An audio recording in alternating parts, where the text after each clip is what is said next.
Cinema halls have now opened. We speak to PVR Joint MD, Mr. Sanjeev Bijli.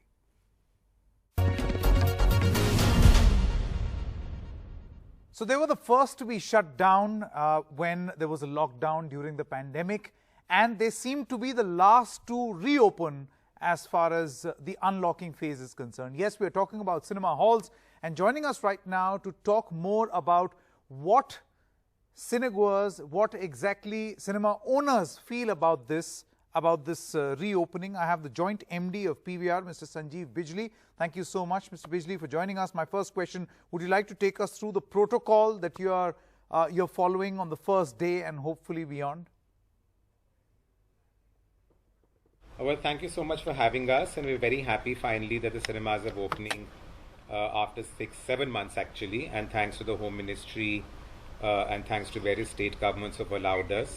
Actually, MHA itself has given us the guidelines, and we're strictly following those, which require us to open at 50% occupancy, deep sanitization, contactless transactions, cleaning of the auditoriums, social distancing, wearing masks, and as you can see, we have to leave a seat empty right next to where we are sitting.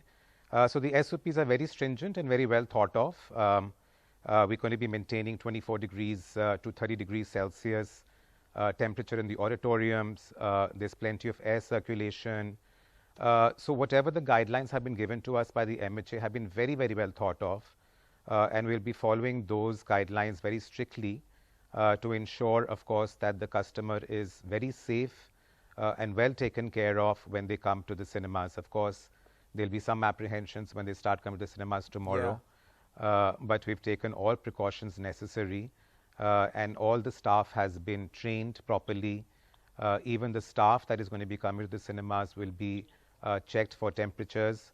The Aragyo Setu app will be checked to see if they're coming from a safe zone, and we'll have perspex sheets in between the box office and the concessions and the customer. And we've also gone a few steps forward whereby we're looking at only packaged foods.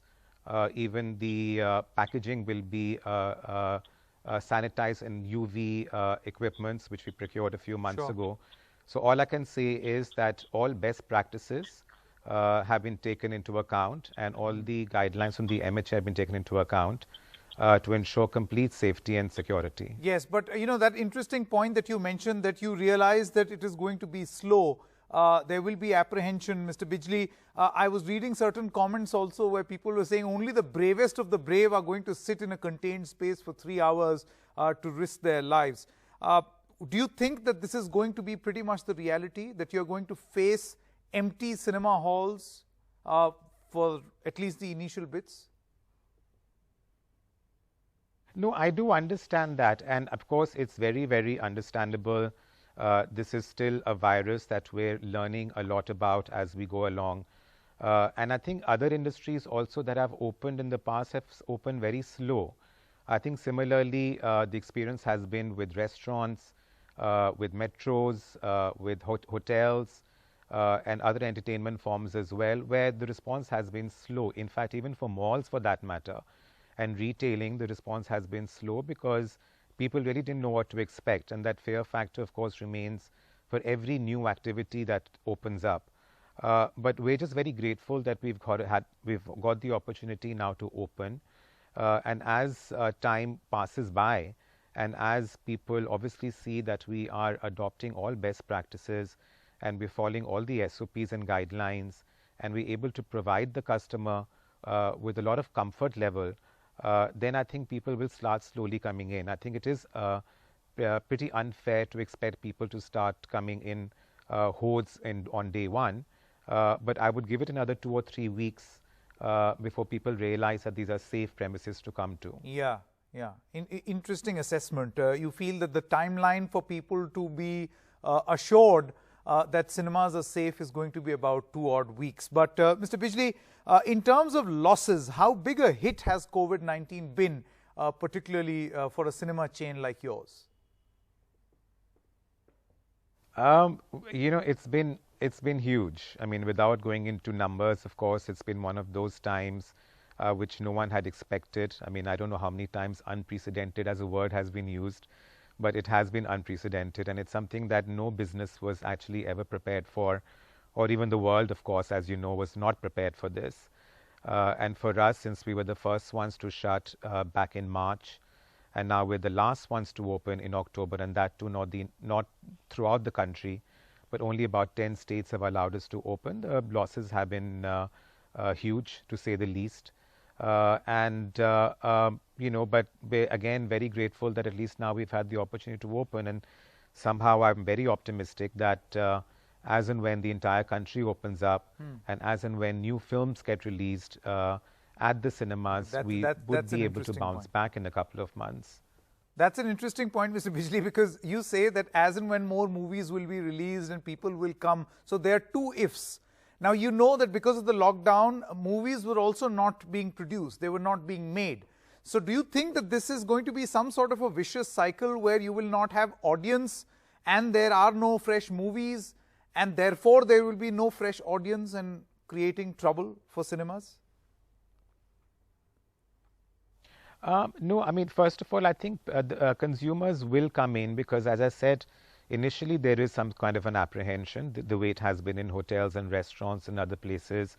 But humans, of course, I mean, people are, they have a habit of getting out. And I think there is a pent-up demand for people to now come and watch movies at the cinemas.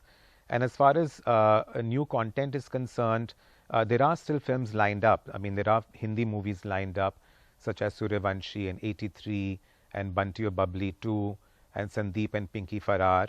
There are a few English movies which are lined up, such as Wonder Woman, Top Gun, Tenet.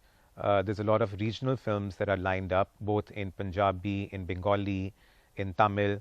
So it's not that there is a dearth of content. It's just that some of the content already is not available because it's gone to OTT in the last 7 months. And some of the content which is going to come in the future will come slowly. So we will have content. There is no question about that. But I think whatever the content is available now, which has been bunched up, will be released over a period of time. So people will have new films to watch.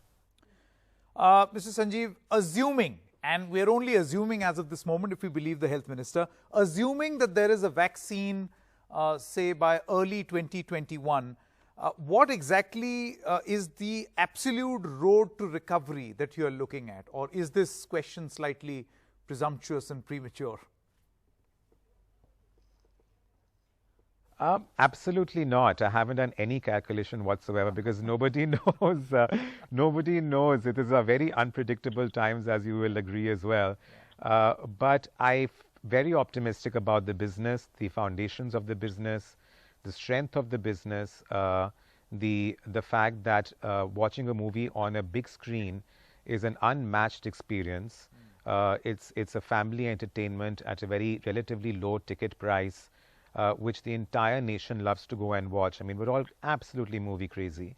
And I just have no doubt that as soon as new films start coming out and the virus is under control, either through a vaccine or a much more developed treatment, or through it itself become less virulent, which is known to happen, then of course life will go back to normal because life has to go back to normal for all of us. Yeah, it has to go back to normal. I agree.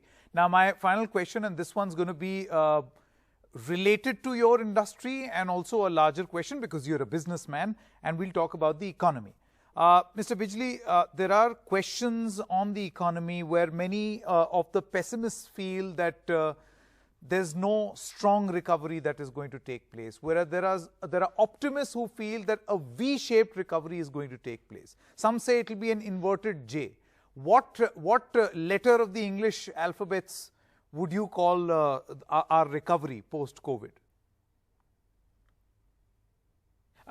Honestly speaking, I'm getting some good signals. I walked into the cinema today after a long time. I'm sitting here at the Promenade in DLF Mall in Vasant Kunj right now. And I asked my managers about the footfalls in the malls.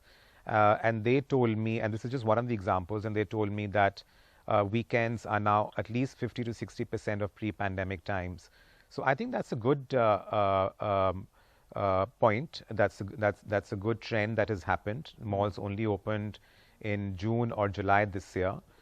So in a very short span of time, we are seeing recovery, and we're heading into a very festive season, the Dussehra, Diwali, where consumerism does go up. And I do feel that our recovery will probably be faster and than most other countries, because you know, we do see people coming back and enjoying and consuming a lot more than I had expected. Restaurants seem to be full. You know, airlines seem to be obviously coming back to normal now, the pre-pandemic numbers. Hotels seems to be getting busier and busier as well. So the consumerism amongst our patrons and the people, and the willingness to go out and spend money now seems to be going in the right direction. Of course, I would have liked some more government stimulus there to create more demand. And if that happens, then that will be even better. But in the absence of that, also, I do see another 2-3 months or 4 months of us bouncing back. All right. All right. Mr. Sanjeev Bijli, pleasure to have you on the show. Thank you so much for speaking to NDTV.